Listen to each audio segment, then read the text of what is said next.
Assalamualaikum warahmatullahi wabarakatuh. Selamat pagi. Halo pendengar setiap podcast Cakep Sehat RSUD Embung Fatimah Kota Batam. Selamat datang di episode spesial dalam rangka Pekan Menyusui Sedunia dengan tema Prioritaskan Menyusui, Ciptakan Dukungan Menyusui yang Berkelanjutan. Saya, Apoteker Sinta Sari Dewi, akan menemani Anda dalam obrolan kita ke depan pada pagi hari ini. Hari ini kita kedatangan narasumber yang cukup luar biasa, yaitu Dr. Fairuza Laili MKT, ya, yang biasa dengan akrab ya dok ya kita panggil dengan Dr. Ika ya.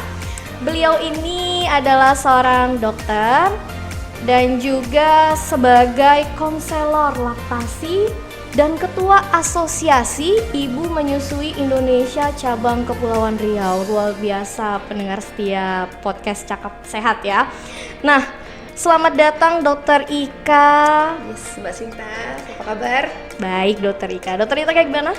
Alhamdulillah sehat, semangat. Oke. Baik Dokter Ika. Nah, sebelum kita ngobrol nih lebih lanjut ya dok, kita kenal maka tak sayang nih ya dok ya. Boleh dong sedikit perkenalan nih dok, kegiatan dokter, mungkin pengalaman menjadi konselor laktasi gitu atau sebagai Ketua Asosiasi Ibu Menyusui Indonesia. Cabang Kepri. Iya. Oke, silakan dok. Oke, terima kasih. Assalamualaikum warahmatullahi wabarakatuh. Para pendengar podcast RSUD Fatimah, semoga kondisinya lagi asik, lagi semangat ya, karena nih pagi-pagi biasanya Mbak Sinta anak-anak nih udah pergi sekolah, ibu-ibu biasanya langsung mantengin podcast. Ya, benar Dokter Ika. Jadi perkenalkan, nama saya Dr. Ika. Kepanjangannya tadi udah dibilang Mbak Sinta, biasa dipanggil akrab Ika. Nah, menjadi konselor sejak tahun 2013, sejak anak pertama umur setahun. Dan sekarang udah nggak ada lagi yang disusuin. Cuman masih terus beredukasi para ibu menyusui supaya tetap semangat dan dapat info yang akurat. Nah, untuk AIMI Kepri sendiri itu sudah menjadi cabang ke-15 ya dari AIMI. Nah, AIMI itu adalah Asosiasi Ibu Menyusui Indonesia kepanjangannya. Kita udah berdiri sejak 21 April 2007. Jadi bukan organisasi yang baru kemarin sore. Bahkan kita banyak mengawal kebijakan-kebijakan yang sifatnya itu mendukung ibu menyusui. Kita juga mendukung juga kemarin keluarnya perda di beberapa kota. Kemudian keluarnya kebijakan-kebijakan seputar pelanggaran kode etik WHO untuk pemasaran produk-produk pengganti ASI. Nah, itu kita aktif mengedukasi di situ Mbak Sinta. Nah, keberadaan AIMI Kepri sendiri di Kepri ini sudah sejak tahun 2016. 2016 ya, jadi cukup lama banget ya. Nah, kita pernah mengawal perda ASI di Tanjung Pinang. Di Tanjung Pinang. Nah, jadi di sana kita kawal bagaimana ruangan publik itu wajib punya ruang menyusui. Nursery ya gitu. Nah, beberapa kali juga diundang sebagai narasumber untuk dinas-dinas kesehatan di berbagai kota kabupaten di Kepri, sekaligus untuk menjadi ya dukungan dari luar gitu kan, nggak cuma dari internal dinas tapi juga dari luar kita mewakili para ibu tadi. Keresahan kita ya tuangkan di dalam peraturan-peraturan dan kebijakan yang akan dilakukan oleh dinas. Cukup banyak ya, cukup banyak nih pengalaman dokter ya dalam menemani ibu menyusui ya. Gini dok, kita pernah dengar kata-kata ketika seorang ibu menyusui itu tidak hanya memberikan makanan ya kepada bayinya gitu ya, tapi juga cinta, perlindungan dan kehidupan. Nah, ini mungkin bisa nih dokter jelasin sedikit gitu ya, seberapa pentingnya sih seorang ibu menyusui anaknya gitu. Nah, ini pertanyaan yang paling membuat kita pertanyaan dasar ya. Kenapa saya harus menyusui di saat semua orang di sekitar saya mungkin tidak familiar dengan kegiatan menyusui ya. Kita akui ada beberapa ibu-ibu yang hidupnya di lingkungan yang memang tidak pernah menyusui orang-orang sekitarnya. Nah, manfaat itu terbagi menjadi manfaat bagi ibu dan bagi bayi. Kita bahas dulu bagi bayi ya.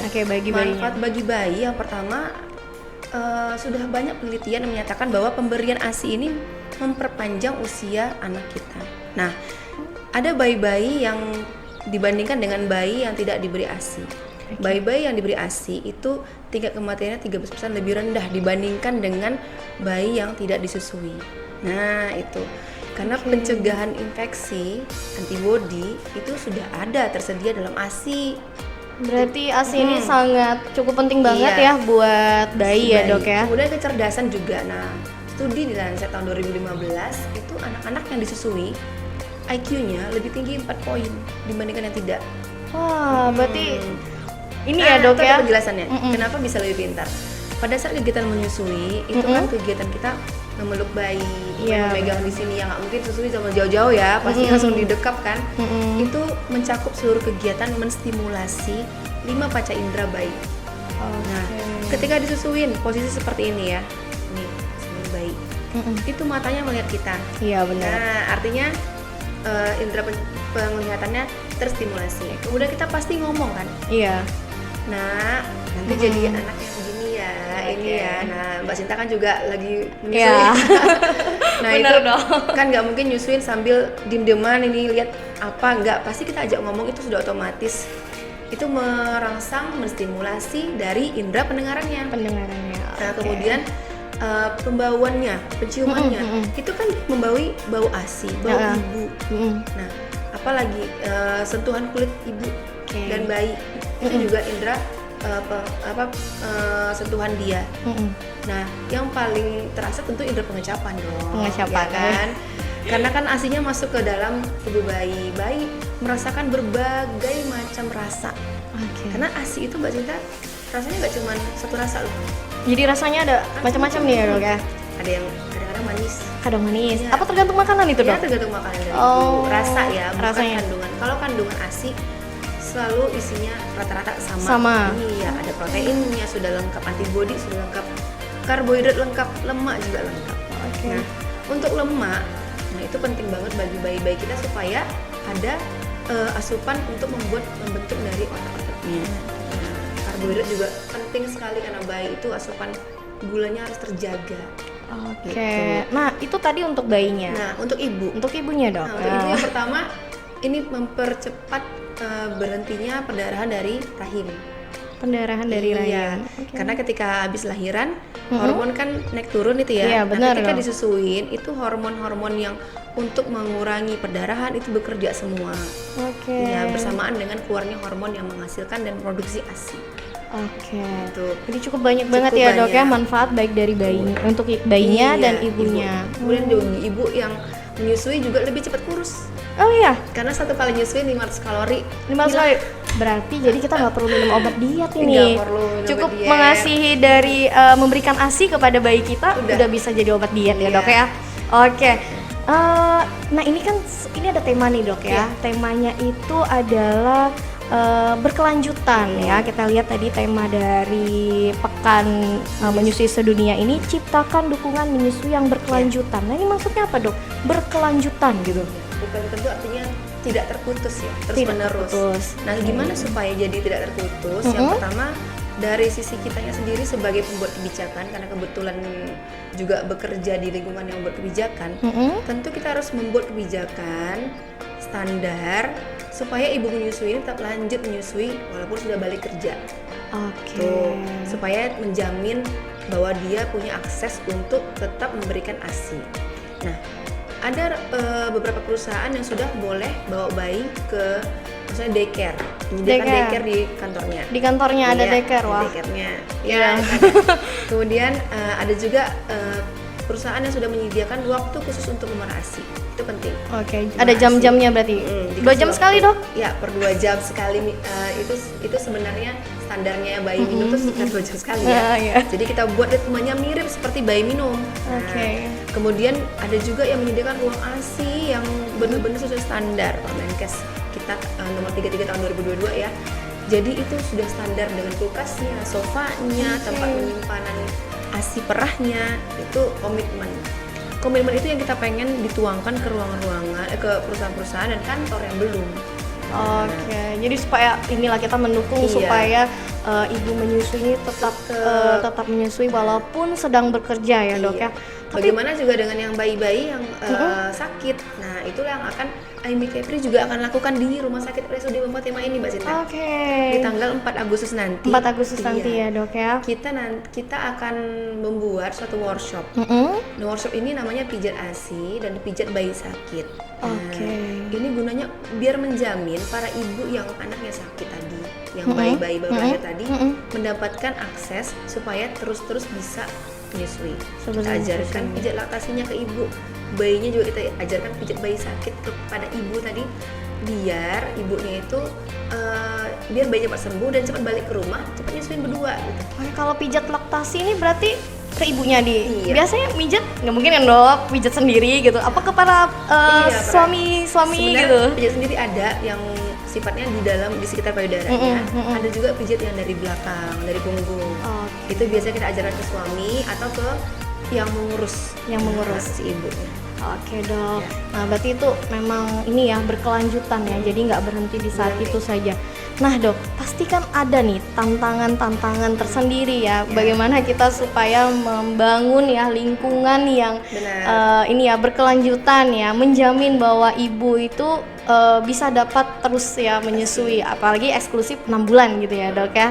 Nah, itu gimana, Dok? Apa sih tantangannya? Tahu nggak siapa pendukung nomor 1 ibu menyusui? Pendukung ibu menyusui nomor 1, suami, Dok. Benar, pengalaman pribadi. Iya, kalau ibu-ibu yang menyusui didukung sama suami, itu keberhasilan menyusui eksklusifnya ya, 6 bulan kan ASI saja yang ya, itu mencapai 98%. Dukungan suami itu segitu pentingnya. Nah, gitu suami mulai acuh, mulai kayak, aduh, kamu nggak bisa kayaknya nyusuin ini, kamu kayaknya nggak kuat, asimu nggak keluar, asimu sedikit, wah langsung drop ke 2%. 2%, berarti ada mempengaruhi faktor stres nih, Dok, asinya? Karena kalau stres, itu asi itu nggak keluar, macet. Wah, berarti harus rekreasi terus nih atau happy? Happy, benar, ibu nyusui harus dibuat happy. Kalau asi itu sudah otomatis diproduksi tubuh kita nih, ketika selama kehamilan diproduksi. Artinya tidak ada ibu hamil yang nggak bisa menyusui kalau dari sisi ketersediaan asinya. Tapi untuk mengeluarkan asinya, Mbak Sinta, itu hormonnya beda. Hormon oksitosin itu keluar kalau kita tidak stres, happy. Nah, stres itu kan sakit nih habis lahiran. Benar. Tapi misalnya suami dukung, semuanya diambilin makannya, nah dimanjain ya. Nah, dimanjain gitu, siapa sih yang nggak happy? Nah, keluarlah tadi hormon oksitosin, ASI tadi bisa keluar. ASI tadi, oke, Dok, berarti itu sangat penting banget ya buat para suami di luar sana ya, untuk selalu mendukung ya, atau Dok, happy ya, supaya istrinya tuh selalu happy. Kalau di Aimee ada istilah gini, bikinnya berdua, jaganya juga berdua. Oke.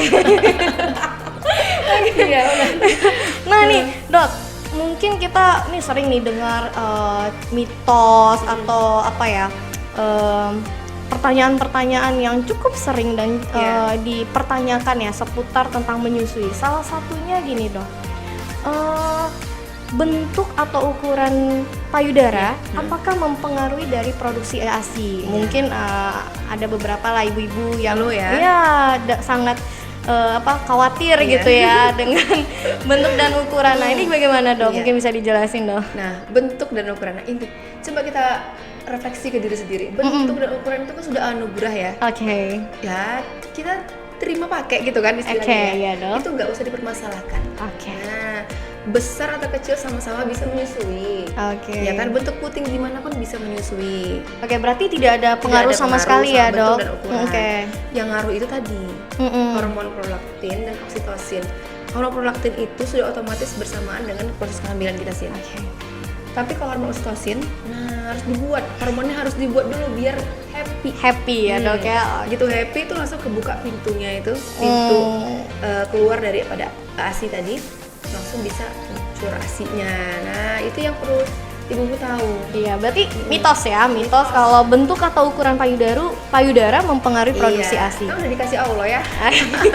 Nggak bisa diganti-ganti. Tadi itu kalau bentuk dan ukuran. Nah, kalau misalnya makanan dan minuman, apakah mempengaruhi dari produksi ASI gitu kan? Apalagi nih misalnya habis melahirkan Iya. gitu kan, pasti kan ibu-ibu pengen mengembalikan bentuk tubuhnya Iya. lagi kembali jadi diet gitu dok. Apakah aduh. iya itu dengan makan banyak asinya jadi banyak atau makan dikit asinya jadi dikit gitu kan? Nah, Ini kekhawatiran para ibu baru ya, Iya. pengen banget langsung balik gitu kan.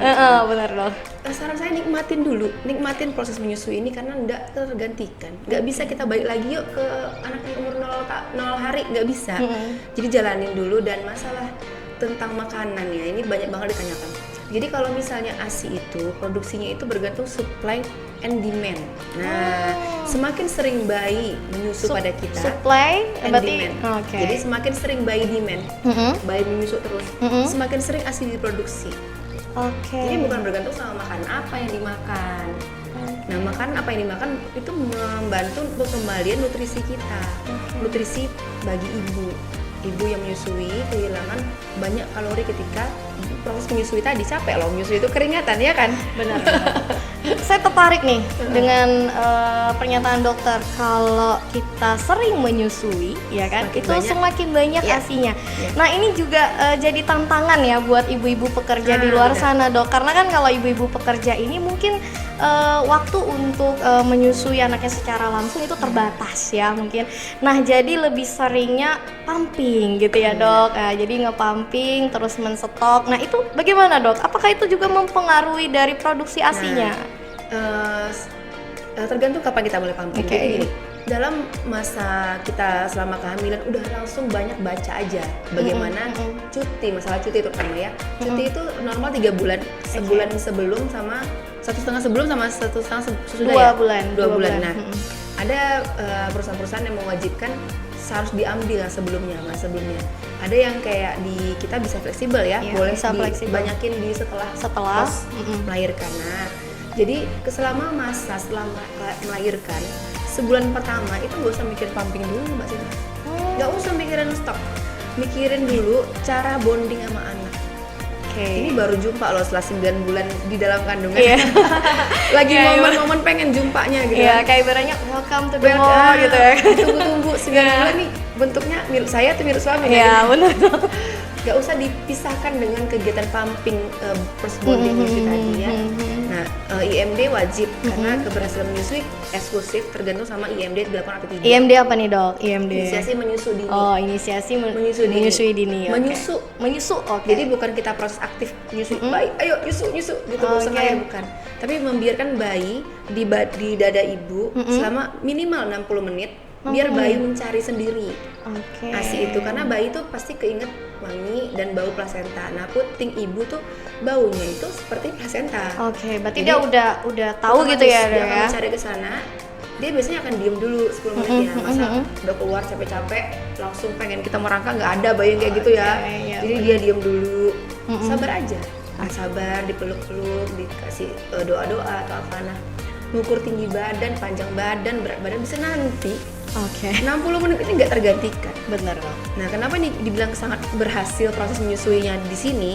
Karena ini adalah proses ketika ibu paling pengen ketemu bayi dan bayi paling pengen ketemu ibu. Jadi klop. Klop ya dok ya. Jodoh. Jadi jangan diganggu dengan yang lain-lain, yang mandiin, bedongin, segala macem. Pending setelah IMD. Setelah IMD, bayi kemudian menyusukan dalam 60 menit itu berhasil nggak berhasil ketemu puting bebas nggak apa-apa, asalkan sudah pernah ketemu kulit sama kulit tadi. Nah, itu juga menjamin keberhasilan menyusui jangka panjang. Oke dok. Biar banyak asinya ibu bekerja, itu dia harus pompa sih. Pompa itu bisa dimulai ketika usia bayi sudah 2 bulan. Oke, 2 bulan. Jadi itu udah settle. Oh, berarti Bayi itu nggak lebih disarankan untuk pumping itu dimulai dari 2 bulan gitu ya dok 2 ya? bulan, 2 bulan setengah atau 3 bulan. Kalau saya pribadi itu umur 8 minggu. Oke, 8 Karena minggu. bukan cuma pompa sih, kita juga harus mengajarkan caretaker pengasuhnya cara memberikan ASI perah. Oke, oh ada caranya juga ya dok? Bukan dimasukin aja di Dot. botol, di dot gitu dok? Penggunaan dot, Uh-uh. dot itu mengganggu proses alami bayi menyusu. Oke. Iya, jadi bayi itu bingung. Bentuknya mirip puting nih. Iya, karena Tapi kan kok- banyak nih produk-produk di luar sana. Mirip puting. Dot yang Puting siapa yang jadi yang- standar? Itu iklannya juga dipertanyakan. Iya, itulah dok. Jadi mungkin ada gini tips dan saran dokter gitu, gimana itu supaya anak-anak tuh kalau udah sudah tidak menyusui secara langsung tapi dikasih dodot tuh langsung ini gitu, langsung kenal gitu kan. Saya nggak nyarankan dikasih dot malah. Oke. Nah ini udah saya buktikan dengan anak saya dua-duanya ya. Yang anak pertama sama sekali nggak pernah kenal dot, kedua juga nggak pernah. Tapi anak kedua kan selama setahun setengah itu bersama saya karena waktu itu masih sekolah. Tapi anak pertama itu di umur 8 minggu dia langsung belajar minum ASI perah dengan menggunakan cup feeder. Jadi gelas kecil, di dalam gelas itu dia ukuran 10 mili, itu diminumkan ke bayi tapi bukan dituang, jadi ditaruh di pinggir bibirnya, nanti lidahnya keluar sendiri. Dan itu udah dilakuin, jadi bukan cuma omong-omong aja ya Dokter Ika ini jangan-jangan nggak pernah, enggak, saya lakuin sampai bayinya lulus ASI eksklusif. Nah itu juga perlu kita ajarkan ke pengasuh. Nah komitmen itu udah dimulai sejak masih hamil. Udah dibilang kita komit nggak mau ngasih susu formula, kita komit nggak boleh pakai dot. Jadi kekuatan komitmen tadi membuat kita mau berusaha gitu. Tapi kalau misalnya udah terlanjur mungkin ya mama biasanya udah pakai dot ini gimana dong? Kalau terlanjur dihentikan segera sih. Dengan segera supaya bayi itu nggak bingung puting. Kalau udah bingung puting, balikannya lagi tuh jauh lebih sulit. Kenapa bayi bingung? Iya benar, bentuknya mirip, tapi cara menyusunya beda. Yang satu, yang nyusu alami itu bayi harus memvakum dulu loh. Jadi dia harus ngenyot tanpa keluar isi. Iya benar. Itu proses alami tubuhnya gitu ya, ngenyot tanpa keluar isi sekitar beberapa detik, 15 detik kemudian baru keluar airnya. Oke, itu berarti tapi kalau dot kan langsung tinggal mangap aja. Benar dok. Jadi itu pengalaman juga sih dok. Jadi kayak udah mulai bekerja gitu kan, jadi bayi udah dikasih dot. Nanti kita coba untuk menyusui badan ya langsung itu udah agak susah gitu ya dok ya. Jadi itu bikin ASI eksklusif tidak berhasil tuh sebagian besar karena ada pengganti. Penggantinya. Dot tadi. Kan masih banyak media lain. Bisa cup feeder. Anak kedua tuh bahkan pakai namanya kayak pipet gitu ya, isinya 25 mili, ntar ditetesin ke mulut dia ya. Secara pribadi sih saya lebih suka cup feeder karena tuh bayi tuh lebih cepat nanti belajar minum di situ juga. Dari situ juga ya dok. Bahkan di usia 6 bulan dia bisa pegang gelasnya sendiri. Nah tadi itu kan salah satunya makan, minum itu sangat mempengaruhi dari produksi ASI. Enggak. Oh iya. Produksi ASI nggak ngaruh, tapi nutrisi buat ibunya gitu ya dok ya. Nah terus ini kan banyak nih dok kan, kalau misalnya tiba-tiba seret banget nih ya, terus ada yang menyarankan rebus daun katu ya kan, atau sekarang kan banyak tuh di marketplace ya dok ya, itu jual suplemen ASI booster. Nah seberapa ini bagusnya nggak sih dok untuk meningkatkan produksi ASI untuk ibu menyusui ini? Tapi ini berarti seretnya itu dibandingkan dengan apa? Pernyataan seret ini. Seret itu biasanya ibu-ibu ini dibandingin dengan hasil pompa. Iya, hasil pompa. Biasanya kan dok, misalnya 120 mili ini dapatnya tiba-tiba kok cuma 80 mili. Jadi cuma 70 mili. Ini ada perlu kita luruskan dulu ya. Jadi hasil pompa itu tidak menunjukkan produksi ASI sebenarnya. Tapi hanya menunjukkan kemampuan pompa ASI. Iya, coba ganti dengan hospital grade. Hospital grade lebih. Pompa yang hospital grade. Maksudnya mungkin coba dijelasin dikit dong. Hospital grade ini apa nih dok? Pompa yang kita pakai kan manual misalnya. Dibandingkan dengan listrik beda lagi hasilnya loh. Yang hospital grade itu dia kekuatan pompanya lebih jago lagi. Dia lebih jago lagi makan ASI dari payudara. Nah ini menunjukkan bahwa sepompa itu tidak menunjukkan isi produksi ASI kita loh. Tapi hanya menunjukkan kemampuan si pompa itu. Kemampuan pompa mengeluarkan ASI pada saat itu saja. Produksi ASI kita yang masih banyak. Ini mah supply and demand. Tadi kan? Iya benar. Dan jangan dikira payudara yang penuh itu berarti bagus banyak ASI. Justru payudara yang penuh tandanya macet. Harusnya payudaranya lembek. Karena udah keluar kan gitu ya. Keluar masuk gitu. Nah ini jangan dibayangkan kayak air galon yang isinya itu baru kita isi lagi setelah kosong. Enggak. Dia terus ngalir. Jadi kalau misalnya ibu itu semakin sering menyusui, semakin lancar aliran ASI-nya, justru tidak pernah bengkak. Harus pede. Ya. Jadi berarti kesimpulannya dok untuk suplemen ini jadi gimana? Suplemen tuh nggak perlu. Jadi suplemen paling bener untuk ibu menyusui adalah pede. Pede. Ada yang pedenya percaya dari diri ya. iya. Ada yang pedenya ketika ada yang happy-nya, pedenya ketika sudah selesai menonton, misalnya sambil nonton serial kesukaan. Oke. Ada yang kalau saya makanan ya. Habis makan makanan kesukaan tuh lebih happy. Lagi happy. Oke, terkait makanan nih dok, ada nggak pantangan makanan nih atau minuman selama kita menyusui? Kadang kan bilang, nanya nih, durian boleh nggak? Makanan pedas boleh nggak? Kopi, teh?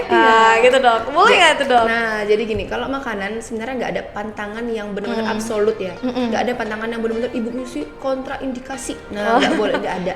Kecuali ibunya alergi. Oke, alergi Kalau ibunya makanannya alergi dok, makanan ya? tertentu ya wes. Tapi itu hubungannya bukan ke bayi loh. Supaya ibunya nggak alergi. Kan kalau makanan sudah ibunya alergi makan itu dimakan lagi, nah ibunya kan jadi alergi. Oke. Kambuh alerginya. Kalau kopi, nah kopi ini ada penelitian yang menyatakan bahwa kafeinnya itu bisa masuk ke dalam ASI.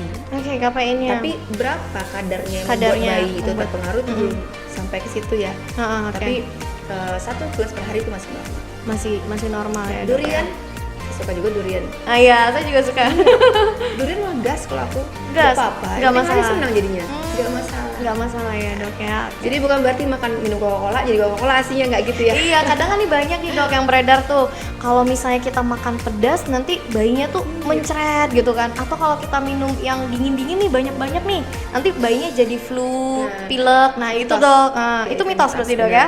Kalau Oke. pada bayi yang pedas ya, ada penelitian yang bilang bahwa kadar capsaicin namanya, kadar dalam oke. cabai Cabai, itu bisa ya. nanti Oke. ikut di dalam ASI.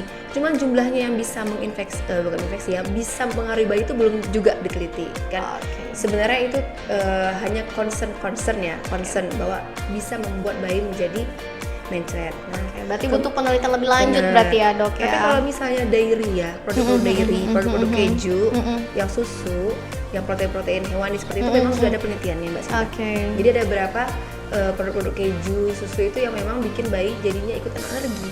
Oke. Gatal-gatal karena dia produk protein hewani tadi Oke, ya. oke. Nah, kenapa nggak bisa?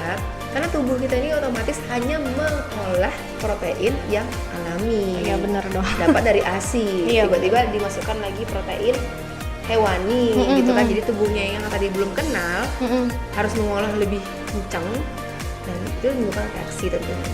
Oke, ya itu seputar tentang makanan dan minuman ya, boleh atau tidaknya. Iya. Nah, gini dok, kalau bayi ini kan sering menyusu ya gitu ya, tapi kadang nggak bisa.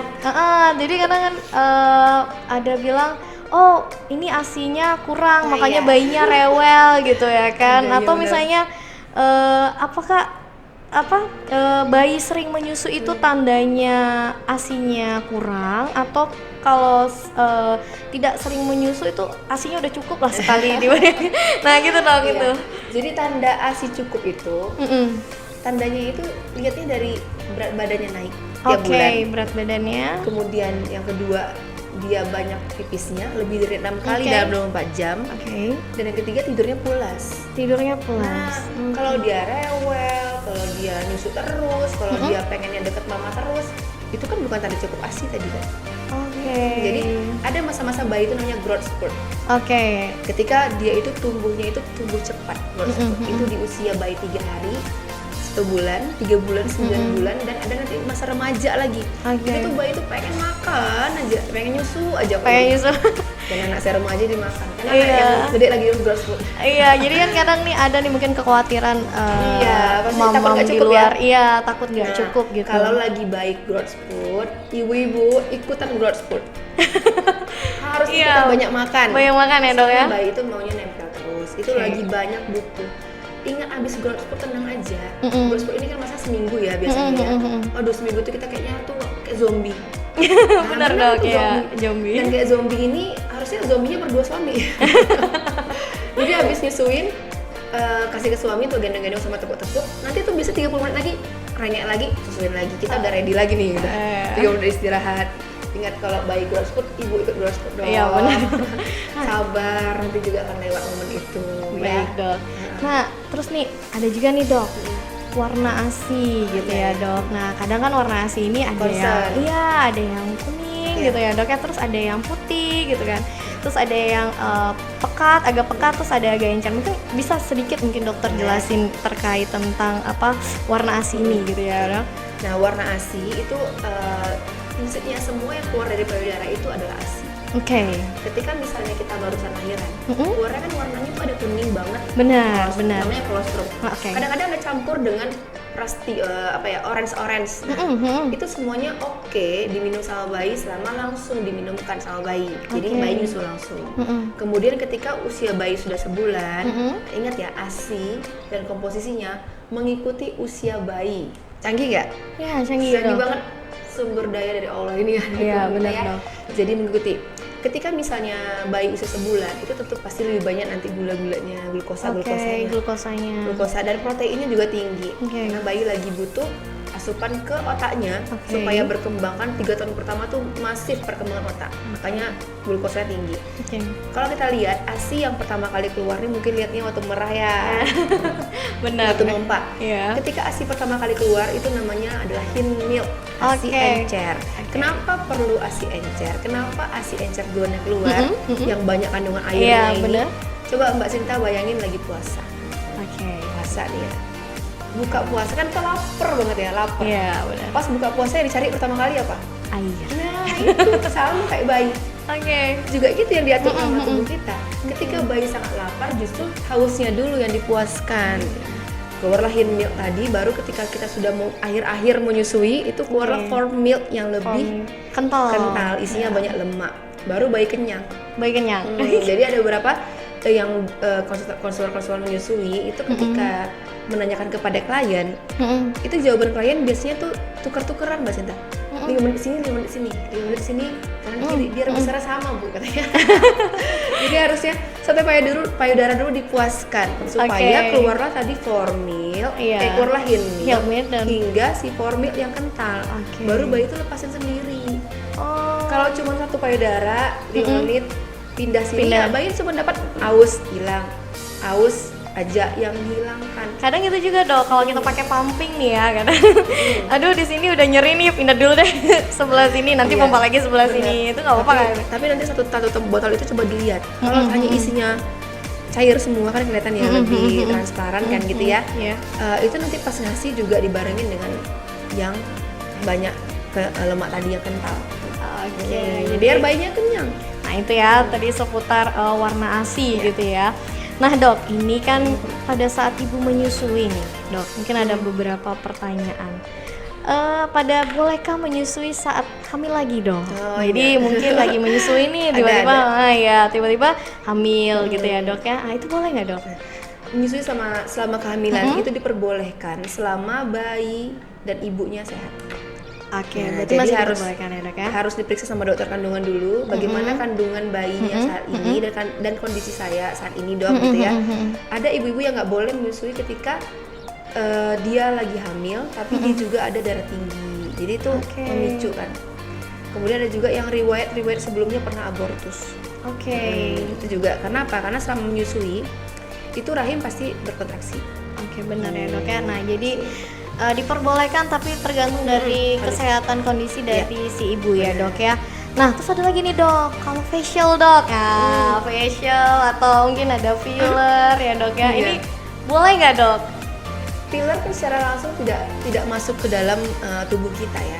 Jadi facial monggo, maskeran monggo, bahkan olahraga juga monggo ya. Benar. Selama tidak ada zat kimia yang kita tambahkan langsung ke dalam tubuh kita, seperti misalnya penggunaan rokok itu memang nggak bisa ya karena nikotin masuk. Kemudian minuman keras juga nggak bisa karena kadar juga masuk alkohol. Seperti narkoba juga nggak bisa, amfetamin tuh pasti masuk ke dalam. Dok ya. Sedangkan ibu-ibu yang SC aja ya kadang-kadang bayi mesti ngantuk-ngantuk kan. Keluarnya kayak ngantuk-ngantuk nggak nangis. Nah itu ada kadar dari obat induce-nya ikut masuk ke dalam placenta. Itu sih. Kalau manggo aja facial, bahkan itu kalau kita tetap glowing. Kadang kan ini habis glowing lagi. Habis melahirkan gitu kan dok, jadi pengen mengembalikan gitu ya kan. Tapi tadi jangan buru-buru Mbak Sin. Harus sabar ya. Karena biasanya kalau udah facial tuh 4 jam 5 jam kan nggak suka bayi. kita sedangkan lagi pengen bonding nih, harus bonding. Nah bonding itu gunanya kapan? Bukan sekarang loh.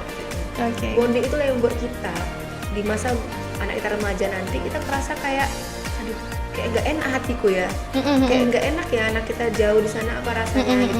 Itulah tercipta dari situ, dari bonding yang kita laksanakan selama bayi kita menyusu sama kita. Bondingnya ya dok ya. Iya. Oke. Nah dok, nih mungkin ada sedikit nih. Kalau misalnya nih ya dok ya, ASI kita nih nggak cukup gitu ya. Terus kan sekarang banyak nih ya ada donor ASI gitu dok. Nah menurut nih pandangan dokter, boleh nggak sih dok donor ASI atau kita memberikan atau kita mendapatkan gitu ya donor dari mungkin dari kerabat atau dari teman kita gitu. Apa ada ketentuan tersendiri gitu syaratnya boleh kita jadi pendonor atau didonor gitu ya dok? Jadi memang untuk ASI cukup dan nggak cukup tadi kita pisahkan dulu antara kondisi bayi sehat dan kondisi bayi sakit. Kalau bayi sehat, ibu sehat itu biasanya bisa kita bantu dengan konseling aja sih. Konseling bagaimana menyusu dengan posisi yang bagus, kemudian juga diberikan percaya diri pada ibunya. Tapi pada kondisi ibunya lagi terpisah sama bayi, ibunya dirawat mungkin. Iya. Ya terpisah kan, jadi kan butuh ASI. Iya. Pilihan pertama bukan susu formula penggantian, tapi ASI yang donor. Nah donornya pertama kali dipilih memang dari kalau di luar negeri itu sudah ada bank ASI. Bank ASI itu adalah mereka yang mendonasikan ASInya setelah melewati pemeriksaan yang sangat ketat. Jadi pemeriksaan penyakit-penyakit yang bisa ditularkan melalui ASI itu udah harus clear. Berarti seperti kayak bank darah gitu ya dok ya? Benar. Kalau di Indonesia sampai saat ini udah banyak kita kasih advokasi juga belum bisa karena ada faktor-faktor misalnya kayak di agama Islam kan kalau saudara susuan tuh harus kenal ya. Iya benar dong. Ada 2 pendapat ulama yang bilang saudara susuan itu kalau menyusu langsung. Ada pendapat kedua yang bilang yang semuanya dapat ASI ya saudara susuan.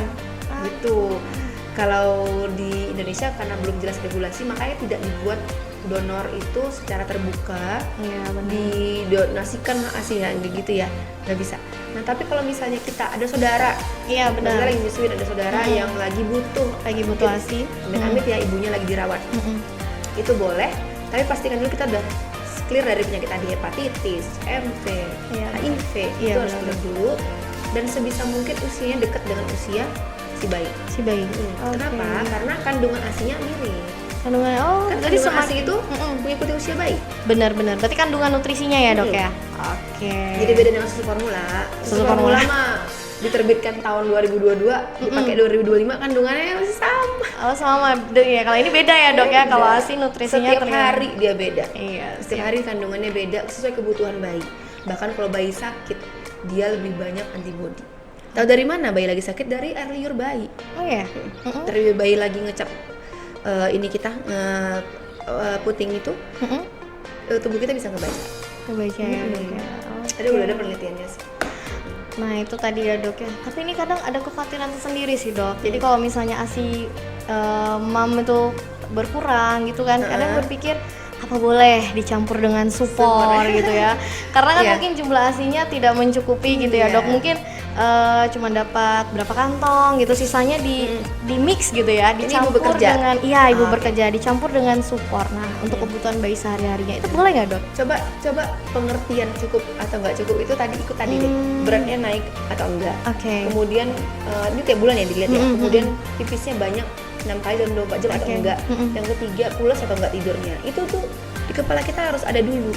Jadi menyatakan cukup enggak ASI saya untuk bayi saya bukan dari hasil pompa. Nah, kalau tadi stok, berarti stok ya. Jadi itu beda loh Mbak Cita. Kalau di pikiran kita mikir ASI kita kurang, hanya berdasarkan dari hasil pompa, ntar kita jadi nggak pede. Benar. Tapi bilangnya gini ke diri sendiri, stok ASI saya sudah tidak mencukupi atau menipis, mungkin karena kurang waktu mengumpas sebelumnya. Benar. Itu sarannya ambil cuti. Benar, itu cuti. Nah, perusahaan-perusahaan yang udah bagus itu bisa ngasih cuti untuk alasan seperti ini. Cuti di Kamis dan Jumat. Sabtu kan masih libur, Minggu libur. Jadi itu 4 hari itu momen merah ASI, mempa ASI ya, dan juga bonding lagi dengan bayi. Karena frekuensi bayi menyusui kita menunjukkan seberapa banyak ASI akan diproduksi. Nah, Oke, berarti ini butuh dukungan ya dok ya. Jadi bukan dari keluarga saja, tapi tempat kerja juga, masyarakat juga Nah. untuk tetap ya komitmen si ibu Benar. untuk tetap Terus menyusui. pompanya nanti ibu bekerja kalau sudah seperti ini, itu pompanya di jam 3 pagi. Jam 3 pagi Kenapa? dok. Karena Kenapa paling dok? tinggi Paling tinggi kadar kadar. oksitosin dan prolaktin. Oke. Paling tinggi kadar di situ. Jadi ketika mungkin karena situasi udah tenang kali ya, nggak riuh. Nah itu bisa saya lakuin soalnya. Oke dok. Karena ini juga dulu kejar-kejaran dengan produksi ASI. Biasanya kalau udah mulai stok menipis, saya ambil izin pulang cepat. Oke. Nah, pulang cepat nyusuin dulu, sambil nyusuin sebelahnya sambil mompa. Nah kemudian juga nanti di stok. Jam 3 pagi udah bangun lagi mompa. Ibu bekerja itu pasti tantangannya lebih banyak. Benar dok. Tapi kita kan inginnya anak juga beres. Tetap beres. Kerjaan tetap juga beres. beres. Semua beres dok. Pengennya semua beres. Idealnya. Jadi, itulah harus 2 kali lipat ekstra. Oke. Baik, ini menjelang akhir sesi nih dok, boleh dong dok berbagi tips gitu ya untuk para ibu-ibu di luar sana yang sedang berjuang ini menyusui agar tidak lelah gitu ya, tetap semangat ya untuk menyusui dok. Mungkin dok. Harus semangat. Nah, ini dukungannya bukan cuma untuk ibu ya. iya. Jadi di AIMI itu kita konsepnya itu dia, apalagi untuk yang tema kita berkelanjutan ini, dukungan tuh nggak cuma dari suami, Oke. tapi mertua, ibu kita, tante dan semuanya itu mendukung. Nah, carilah dukungan sebanyak-banyaknya. Itu dulu, dukungan sebanyak-banyaknya tentang ASI. Kalau misalnya masih hamil, masih punya waktu nih untuk meracuni sekitar kita dengan ASI. Cara racunnya dengan fakta dong. Lihatin, sebutin tadi. Ini kalau ASI bisa mengurangi kematian loh. Bisa menghemat, kalau bapak-bapak sukanya hemat. Hemat sekian juta loh. Nah, itu ternyata udah banyak banget di sumber-sumber di internet. Di web kita juga ada web AIMI, atau di FB AIMI Kepri juga ada. Oke. Nanti setelah diracuni, orang tuh pasti akan ikut teracuni dan mendukung. Nah, jadi kalau kita mau lepasin ASI atau menyampingin ASI itu kayak sayang banget. Cari dukungan sebanyak-banyaknya selama masa hamil. Nah, ketika sudah lahiran, dukungan sebanyak-banyaknya dari tempat kerja kita. Iya benar Ya. Iya dong. Jadi misalnya kita bekerjanya shift-shiftan kayak di RSUD nih. Iya, pagi, siang, Nah, malam ya, pagi, dok, ya. siang, malam. Selama malam itu ikut ritme bayi menyusu. Jadi per 2 jam ya harus dipompa, harus diperah. Berapapun dapatnya, bersyukur karena Iya. itu bukan menunjukkan kondisi ASI kita. Hasil pompanya saat itu ya segitu. Nanti ada lagi. Ada lagi ya Bukan dok. berarti langsung stop produksi ASI. Enggak, gitu ya. Jadi dukungan dicari.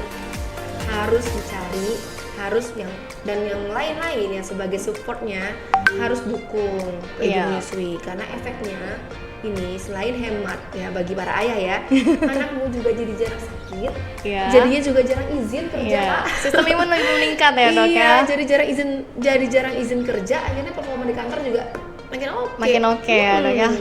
Oke, luar biasa ya dok ya. Terima kasih banyak Dokter Ika atas semua informasi yang sangat bermanfaat Mbak ya. Sinta. Ya. Nah, ini untuk pendengar setia podcast Cakap Sehat. Nah, mungkin episode ini membuka ya wawasan kita dan menguatkan tekad kita nih ya, bahwa menyusui itu bukan hanya tanggung jawab dari ibu menyusui itu sendiri ya, tapi tanggung jawab bersama. Bener ya Dokter Ika ya? Nah, mari kita ciptakan lingkungan yang mendukung menyusui secara berkelanjutan di rumah, di tempat kerja, dan di masyarakat luas. Baik. Ada yayanya Mbak Sinta. Ada yalanya, gimana dong? Asi yes gitu. Asi yes. Oke, kita sama-sama gini ya dok ya. 1, 2, 3. Asi yes. Baik, terima kasih Dokter Ika. Baik, saya Apoteker Sinta Sari Dewi pamit undur diri. Sampai jumpa di podcast sehat berikutnya. Wassalamualaikum warahmatullahi wabarakatuh.